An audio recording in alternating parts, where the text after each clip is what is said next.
I knew something wasn't right, but I couldn't put my finger on it. Things at work had been running smoothly for months. No drama, no issues, just the usual routine. I showed up, did my job, got things done. But then, out of nowhere, I got the message. It was an email from HR, inviting me to a meeting. Nothing too alarming, I thought. I had no reason to worry. I didn't expect the storm that was about to hit me. I sat down in that sterile, bright HR office, feeling a sudden wave of unease that I couldn't shake off. The room felt smaller than usual, like the walls were closing in on me. The HR rep, a guy I'd spoken to maybe twice in my life, sat across from me, looking unusually serious. "Hi, we're just here to discuss an issue that's come up. It's about a complaint we've received," he said, his voice tight and professional. I nodded, already bracing myself for what was to come, but I still had no clue. Okay. What kind of complaint?" I asked, my mind racing through all the possible scenarios. Did someone complain about my work ethic? Did I miss something? Maybe I'd inadvertently offended someone. He shifted in his chair. "This is about a harassment claim. A colleague of yours, Sarah, has reported feeling uncomfortable in your presence. She's stated that your behavior toward her has made her feel unsafe." The words hit me like a punch in the stomach. I froze, my heart pounding. Sarah. I'd been working with her for over a year now, and though we were just colleagues, we had a friendly dynamic. We often joked around, exchanged sarcastic comments, shared laughs over coffee breaks. Nothing about our interactions had ever made me think that she felt anything like this. "Harassment?" I managed to choke out. I never did anything to. "I understand that this is surprising." The HR rep cut me off, looking uncomfortable himself. "But Sarah has raised concerns, and we have to take these things seriously. We've reviewed the matter, and after further consideration, we've decided to conduct an investigation." I was speechless. This wasn't happening. It couldn't be. I had never crossed any line with Sarah, never done anything inappropriate, never made her feel uncomfortable. We were just colleagues. Friends even. There had to be a mistake. A misunderstanding. But the next words out of his mouth hit me like a freight train. "We have access to your communications. Your Slack messages to Sarah, specifically." I didn't have time to react before he opened his laptop and began scrolling through our chat history. My stomach twisted. He didn't even need to say it out loud. The look on his face said everything. Sarah had kept every single message we had exchanged. And the worst part? There it was, clear as day. The context, the tone, everything we had discussed. The friendly banter, the harmless teasing, all of it laid out in front of me. But there was one particular message, one moment in the conversation that stood out. A single comment. "It's not like that, Sarah," I had written. "Just trying to keep things fun. If I cross a line, let me know." In hindsight, maybe that comment sounded off. Maybe it didn't come across the way I thought it did. But how was I supposed to know? She never said anything. She never seemed uncomfortable. She never spoke up. And now, there I was, sitting in HR, feeling like the world was crashing down around me. "Your messages indicate an inappropriate level of familiarity, something that's been interpreted as crossing professional boundaries," the HR rep said, continuing to scroll. "And this is just the tip of the iceberg. There's more." My mind was racing, my chest tightening as the walls closed in even further. I couldn't breathe. I couldn't think straight. "Is that all? Is there more?" I asked, my voice cracking. I was fighting the panic rising in my throat. My reputation, everything I'd worked for, was slipping through my fingers. The HR rep paused, his eyes darting back to me. "We also reached out to Sarah for a statement about these messages. And she's confirmed that she felt uncomfortable. She mentioned feeling trapped in those exchanges, that the jokes were overstepping." My head was spinning. She had never said anything to me directly. Not once. She had never told me that she felt uncomfortable, that anything was wrong. She had just played along. She had laughed at the jokes. She had responded to my messages, sometimes even sarcastically. But now, here she was, playing the victim. And I had no defense. I was about to lose everything. And I hadn't even seen it coming. 3 days later, everything had changed. The meeting with HR had been the start of a series of interviews, evaluations, and an escalating nightmare that I had no idea how to navigate. I tried calling Sarah to clear things up, to ask her what had happened, but she wouldn't answer. She had blocked me. I was placed on leave as the investigation continued. I didn't know how to handle the shame, the disbelief, and the anger building up inside me. How could she do this?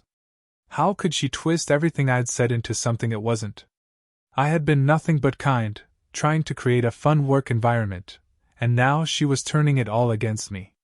The days dragged on as I sat at home, stewing in my thoughts, rereading the messages in my head over and over, trying to figure out what went wrong. It was an emotional roller coaster, from confusion to fury to helplessness. The worst part? I couldn't reach out to anyone for support. I couldn't even trust the people I worked with anymore. Sarah had made sure of that. Then, the email came. It was from HR. I could feel the weight of it before I even opened it. After reviewing the evidence, we regret to inform you that your employment with the company has been terminated effective immediately.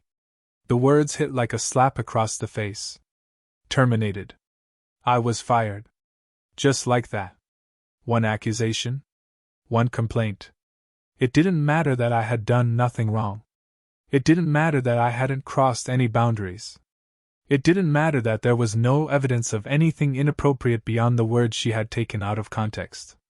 My career was over, my reputation destroyed, and all because of a single person who had decided to paint me as a monster. And then, just when I thought things couldn't get worse, I saw it. The Slack messages. The ones Sarah had saved. The ones she had used as evidence against me. There was a final twist that I hadn't anticipated. I logged into my email one last time before shutting everything down, and there it was, a message from her, sent after everything had blown up. It was dated after the HR meeting, after she had accused me of making her uncomfortable. Hey, just wanted to say thanks for everything. You really helped me with that project. I'll miss working with you. I froze. She had never been uncomfortable. She had never felt violated. The truth was right there, hidden in plain sight. She had played me, using my words against me, twisting them to get me fired, to get me out of the way for whatever reason I still couldn't understand.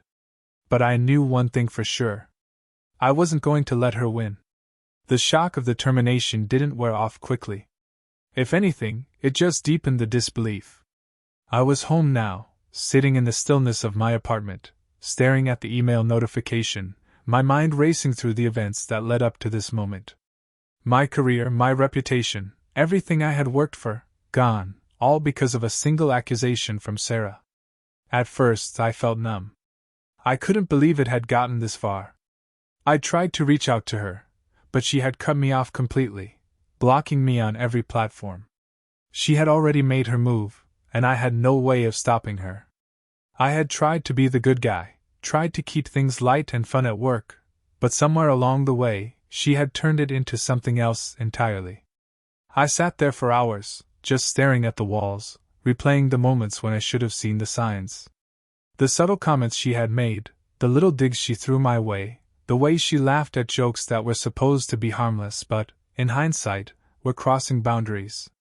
It all made sense now. But it was too late. I had been blind, too caught up in trying to be friendly, to be the guy who everyone liked, that I missed the growing tension. I was too focused on making her feel comfortable, too focused on making her laugh, to see that she was playing a different game. But the real gut punch came when I learned what she had done next. After the termination, I had to clear out my things from the office, a final walk of shame to pick up whatever belongings I had left. As I walked down the familiar halls for the last time, I saw people I had worked with, people who had always been friendly. Now they avoided my gaze. Some of them didn't even look up as I passed by. Then, just as I was about to leave, I was stopped by one of my coworkers, Jared. He was a guy I'd worked with closely on a couple of projects, and even though we hadn't been best friends, I had always appreciated his straightforwardness. He pulled me aside, looking around as if making sure no one could hear. "Hey man, I don't know if anyone's told you yet, but things aren't exactly looking good for Sarah either." I blinked at him, confused. "What are you talking about?" "She got what she wanted. I'm gone. She's got the victory." Jared shook his head, looking uneasy. "That's the thing. She doesn't. HR pulled up all the messages from you too. But they also pulled hers. All of them." I felt a chill crawl down my spine. "Her messages?" "Yeah. They weren't what she told HR. She didn't mention half of what was in there, especially the stuff she was sending you when no one was watching." He hesitated before adding, "I don't think they can do anything about it, but people know. People are starting to figure out she's been lying." I stood there for a moment, trying to absorb what Jared had just told me. Sarah had been playing the victim, making me out to be the villain. But behind the scenes, she had been sending messages that didn't match the narrative she'd created. I wasn't the only one being manipulated here. For the first time since this nightmare had begun, I felt a flicker of hope. This wasn't over. Not yet. A few days later, I received a call from a number I didn't recognize. It was Jared again. His voice was low, as if he was worried someone would hear. "Hey man, you need to check this out." He sent me a link to a shared folder. "I'm not supposed to be doing this, but I couldn't let her get away with it." I opened the link, and what I saw was a collection of screenshots. Messages between Sarah and me, yes, but these were different. These were the ones she had sent me that no one knew about. The ones where she joked around with me, sent messages late at night, and flirted in ways that crossed the line, but were all ignored by HR in their investigation. There it was, the real story. The messages where she had laughed at my jokes, even when I wasn't sure if they were appropriate. The ones where she had sent me pictures after work hours, commenting on how she couldn't wait to see me again. The ones where she seemed perfectly comfortable with our banter, until it suited her to pretend otherwise. I spent hours reading through it all. And with each message, I felt the anger building inside me. The truth was staring me in the face. Sarah had carefully crafted her story, manipulated the situation, and used my kindness against me. It wasn't just a misunderstanding. It was a full-on scheme. But here's where things took another turn. As the days passed, the ripple effect of Sarah's actions started to become apparent. People at work who had once supported her started reaching out to me, quietly, subtly, but it was enough to make me realize the truth was starting to spread. I got a message from Jenny, another coworker who I hadn't really talked to much, but I had always respected her. "I know what she did to you," it started. "People are starting to talk. Don't worry. We've got your back." I couldn't help but smile bitterly. It was too late for that. It didn't change anything. I had been let go.